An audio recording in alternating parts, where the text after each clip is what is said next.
In this video, I'm just going to talk about An Authoritarian's Worst Nightmare, a book. I think this is a tale as old as time. Authoritarians, they despise an educated populace for obvious reasons. When a populace is educated, they are much less susceptible to being controlled. The most powerful thing us civilians have, is the ability to think critically, to question our leaders, and to be able to see through deception. It's knowing that every action obviously has a reaction, right? And being able to recognize what the reactions to these actions could be in the long term event um, is critical to maintaining what a society has. Education, we're much more capable of recognizing trends and events, um, because obviously authoritarians don't just, openly say they're authoritarian. It's a slow process over time.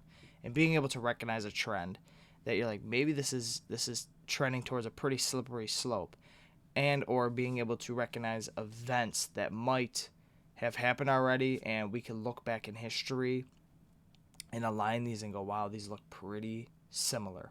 Without the access to free and, most importantly, unaltered knowledge, the populace, we lack the confidence to disagree. We lack the confidence to be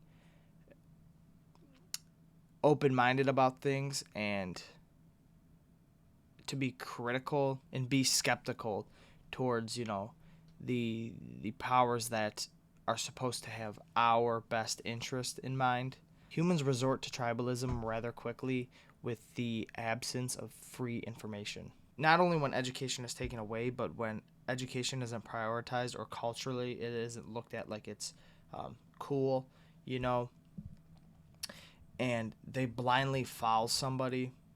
And tribalism, you may ask, well, we had tribalism 30,000 years ago. Well, that was a lot different. There was the stakes were not nearly as big. Um, we were in bands of people that were 150, and the population is estimated to be 3 to 8 million.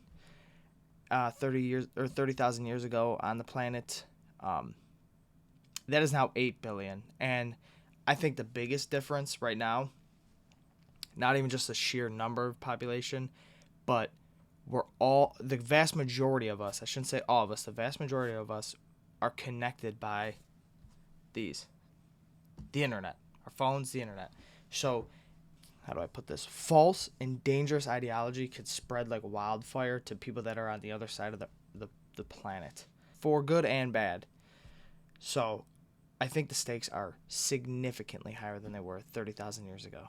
I think it is more important right now than ever before that we must value books and, like I said before, unaltered education. Because a lot of times these leaders will alter history and remove certain things from books in the education system to fit the narrative they want. So we must value those things with our life. So I urge anybody that watches this, please go out, educate yourself, question everything, learn about the world around you, and learn about the ones that came before you, and take their shortcomings as lessons on how to improve the future.